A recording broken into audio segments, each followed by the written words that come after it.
Be ready. 15 seconds.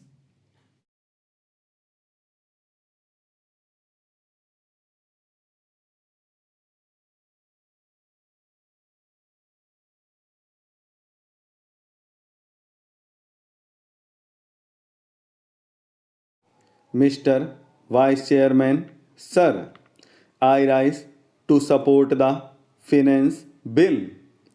I am conscious and aware of the limited authority of this House in respect of the money bills, in which the finance bill is of the highest importance.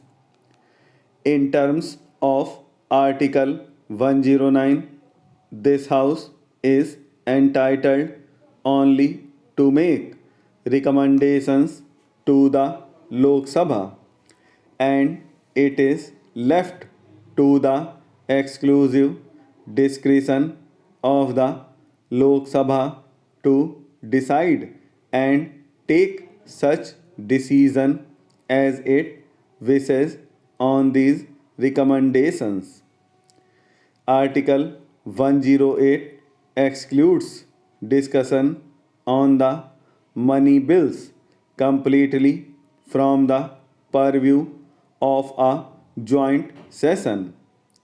Sir, whatever may have been the compelling reasons and grounds that may have commanded to the founding fathers of the Constitution while they limited the authority of this House in respect of the money bills after so much flow of water in the Yamuna in the last 50 years.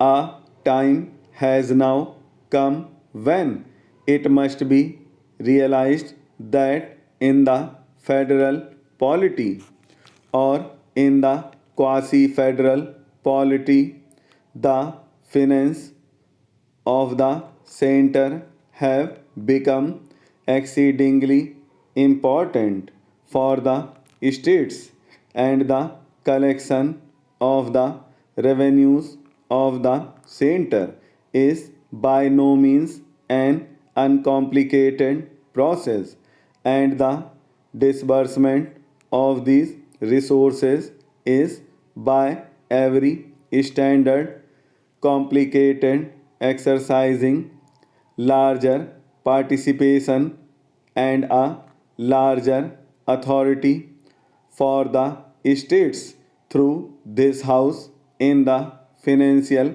matters. But, sir, more about it at an appropriate time.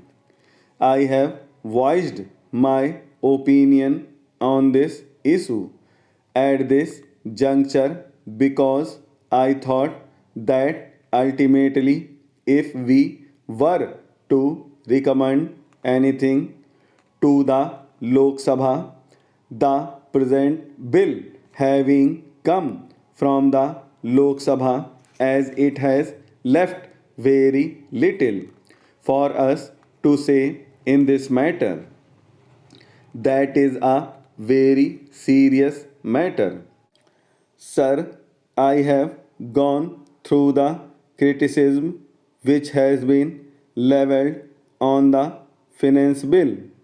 Having read the debates in the Lok Sabha and having carefully listened to the criticism outside Parliament, I am inclined to consider that there are quite a few chronic critics of all the measures which my party may evolve in all the finance bills and the budgets, and these are such critics as have in fact not yet reconciled to our basic economic philosophy and do not share with us our belief and faith in a mixed economy.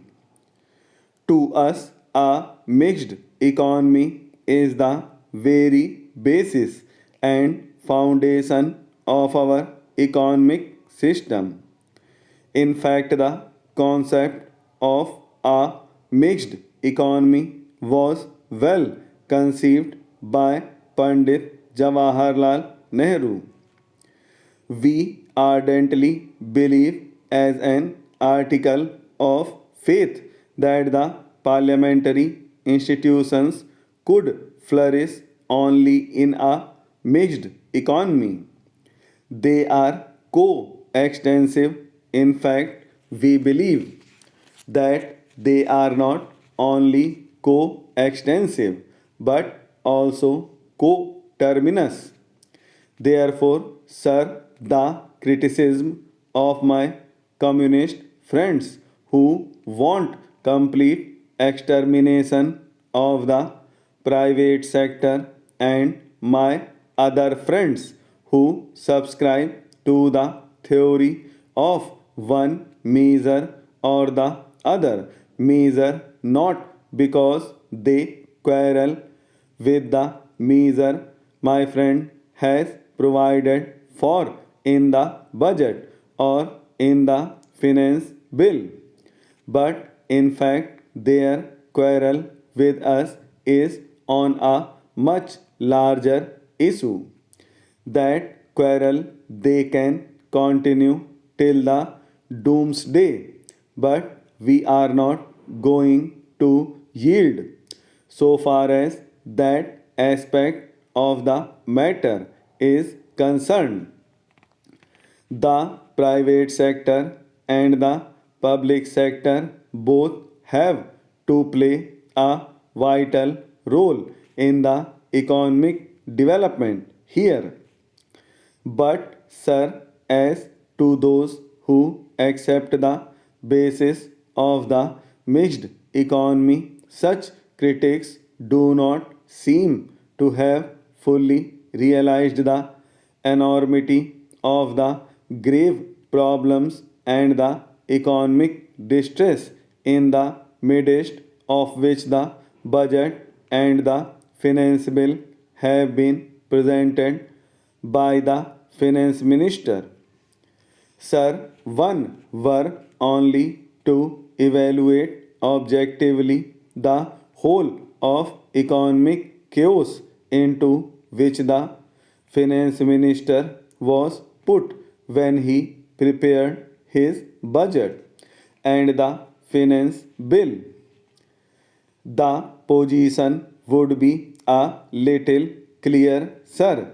The economy was at its beam and the predecessor of the finance minister had pushed it into an absolutely inevitable situation. What was the situation, sir? The growth in the agricultural production was down by 10%, that in the industrial production was down by 1%, that in the gross national product was down by 3%, that in employment in the organized sector was also down by 3%. The only thing which had grown up was inflation by 20%. There was an unprecedented spurt in the money supply in the midst of unprecedented decline in supplies. There was a period of inflation on one side and shortages and more shortages on the other. There was shortage of power because there was shortage of rain and there was shortage of coal. There was shortage of coal because there was shortage of wagons. There was shortage of wagons because there was shortage of steel. There was shortage of steel because there was shortage of power, coal and wagons. The situation was an extremely horrifying one.